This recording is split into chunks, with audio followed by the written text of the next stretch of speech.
दोस्तों, स्वागत है आप सभी का आपके अपने YouTube channel GK search engine पर। तो राजस्थान नगर पालिका अधिनियम 2009 से संबंधित 10 महत्वपूर्ण क्वेश्चन हम इस वीडियो में डिस्कस करने वाले हैं।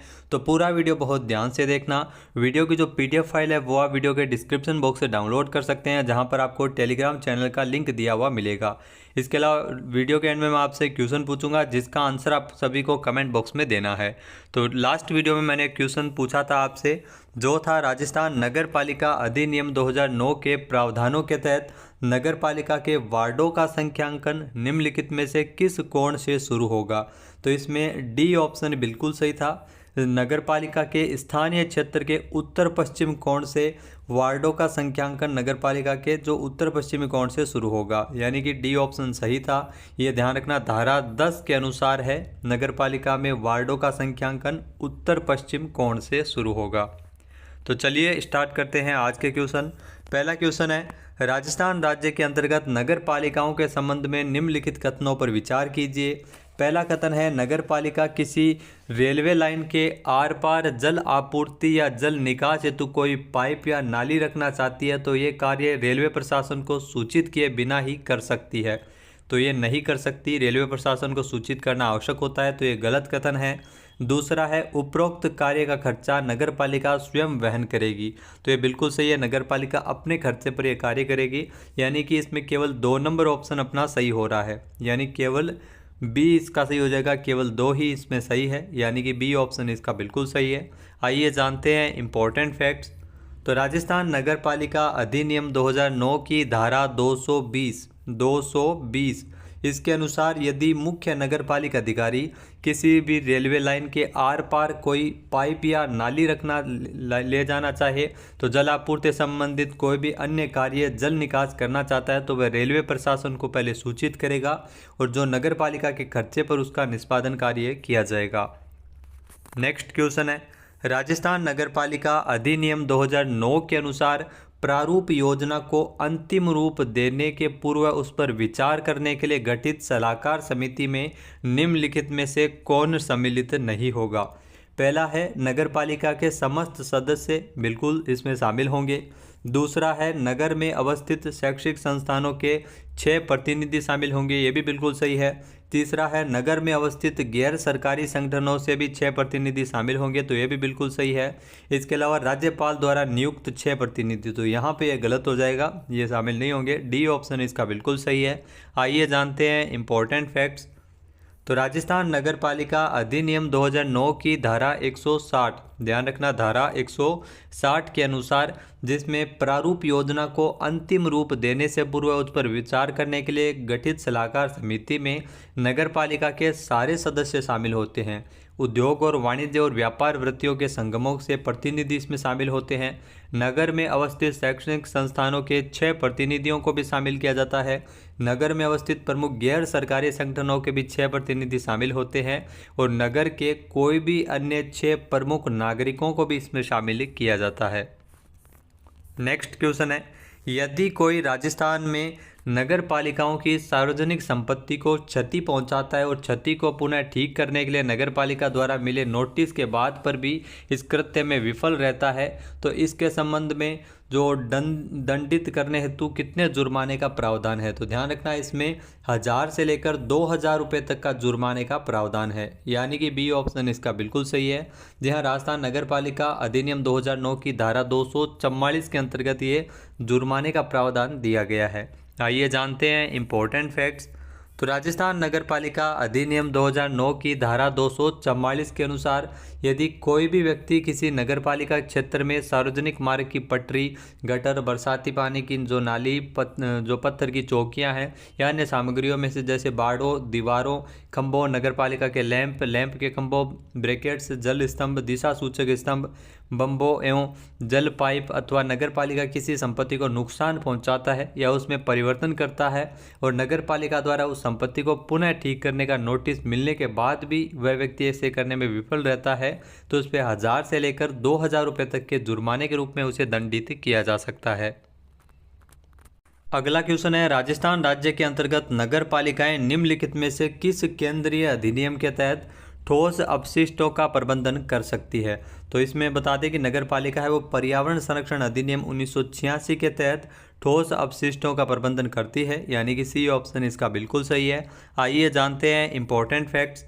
तो राजस्थान नगर पालिका अधिनियम 2009 की धारा 226, जी हाँ 226 में दिया गया है कि इसके अनुसार नगर पालिका क्षेत्र के भीतर केंद्र सरकार द्वारा पर्यावरण संरक्षण अधिनियम 1986, जो 1986 का केंद्रीय अधिनियम संख्या 29 के द्वारा प्रदत्त शक्तियों का प्रयोग करते हुए नगर पालिका जो ठोस अपशिष्टों के प्रबंध और हस्तन को विनियमित करने और ऐसे ठोस अपशिष्टों के संग्रहण, भंडारण, परिवहन, प्रसंस्करण और व्यवहार के लिए जो अवसंरचना के विकास के लिए बनाए गए नियमों के क्रियान्वयन के लिए उत्तरदायी होंगी। तो इसमें ध्यान रखना, पर्यावरण संरक्षण अधिनियम 1986 के तहत ये प्रबंधन करती है।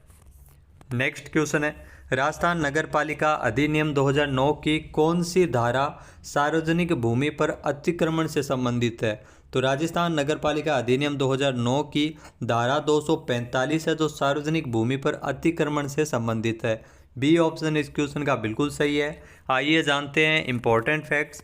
तो राजस्थान नगर पालिका अधिनियम 2009 की धारा 245, जिसमें सार्वजनिक भूमियों पर अतिक्रमण के संबंध में नगर पालिकाओं की शक्तियों का उल्लेख दिया गया है।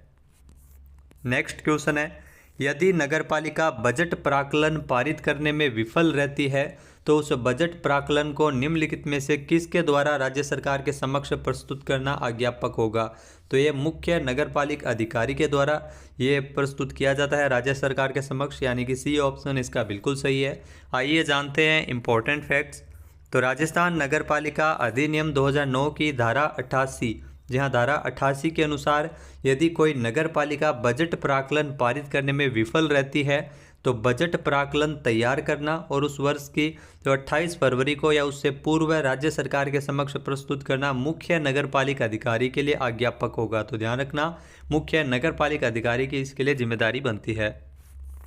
नेक्स्ट क्वेश्चन है, राजस्थान में जो वर्तमान नगरपालिका संबंधी उपबंधों के अनुसार आधारभूत सेवा निधि का गठन निम्नलिखित में से किस उद्देश्य से किया जाता है? तो आधारभूत सेवा निधि का गठन है वो गंदी बस्ती सहित नगरीय गरीबों को आधारभूत सेवाएं उपलब्ध करवाने हेतु है, यानी कि बी ऑप्शन इसका बिल्कुल सही है।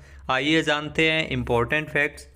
तो राजस्थान नगरपालिका संशोधन अधिनियम 2011, जिसके द्वारा अंतः स्थापित की गई धारा 89 क के अनुसार प्रत्येक नगरपालिका के भीतर गंदी बस्तियों के निवासियों सहित नगरीय गरीबों को आधारभूत सेवाएं उपलब्ध करवाने के प्रयोजन के लिए नगरीय गरीबों को आधारभूत सेवा निधि नाम से एक निधि का गठन है वो करेगी।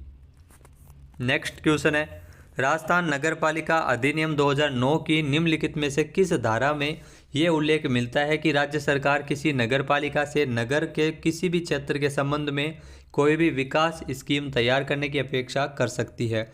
तो ये आपको बता दें कि धारा 180 के अंतर्गत दिया गया है, यानी कि डी ऑप्शन इसका बिल्कुल सही है। आइए जानते हैं इंपॉर्टेंट फैक्ट्स। तो राजस्थान नगरपालिका अधिनियम 2009 की धारा 180, जिसके अनुसार नगरपालिका मुख्य नगरपालिका अधिकारी को नगर के किसी क्षेत्र के संबंध में कोई भी विकास स्कीम तैयार करने का निर्देश दे सकेगी और यदि राज्य सरकार द्वारा ऐसी अपेक्षा की जाए तो ऐसा निर्देश है वो इसमें दिया जाता है। तो 180 के अंतर्गत ये दिया गया है।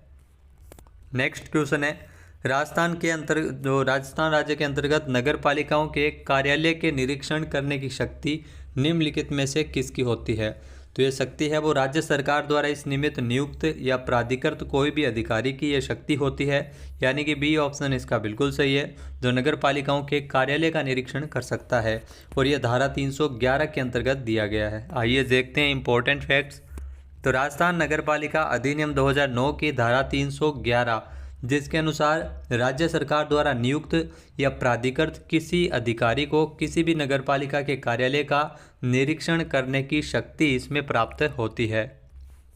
नेक्स्ट क्वेश्चन है, राजस्थान नगरपालिका सामान्य क्रय और अनुबंध नियम 1974 किसके द्वारा बनाए गए हैं? तो ये नियम राजस्थान सरकार के द्वारा बनाए गए हैं, यानी कि ए ऑप्शन इसका बिल्कुल सही है। आइए जानते हैं इंपॉर्टेंट फैक्ट्स। तो राजस्थान नगरपालिका सामान्य क्रय और अनुबंध नियम 1974 है जो राज्य सरकार द्वारा राजस्थान नगरपालिका अधिनियम 1959 का अधिनियम संख्या 38 और उसकी धारा 298 और 80 के साथ पठित धारा 297 के द्वारा प्रदत्त शक्तियों का प्रयोग करते हुए ये राजस्थान नगर पालिका सामान्य क्रय और अनुबंध नियम 1974 को बनाया गया है। आइए देखते हैं आज के जो क्विज है जिसका आंसर आपको कमेंट बॉक्स में देना है। तो राजस्थान में नगर पालिका संबंधी प्रावधानों के अनुसार निम्नलिखित में से किस क्षेत्र में नगर परिषद की स्थापना की जा सकती है। एक बार फिर से सुनिएगा, राजस्थान में नगर पालिका संबंधी प्रावधानों के अनुसार निम्नलिखित में से किस क्षेत्र में नगर परिषद की स्थापना की जा सकती है। इसका सही आंसर आपको कमेंट बॉक्स में देना है। और अगर ये वीडियो आपको पसंद आए तो इसे लाइक और शेयर करना बिल्कुल न भूलिएगा। चैनल पे नए हैं, सब्सक्राइब नहीं किया है तो अभी सब्सक्राइब बटन पर क्लिक करें। यहाँ पर आपको ROU की जो इम्पोर्टेंट 10 क्वेश्चन की डेली क्लासेज आपको मिलती रहेगी, वो भी पूरी व्याख्या के साथ। जय हिंद, जय भारत, जय राजस्थान।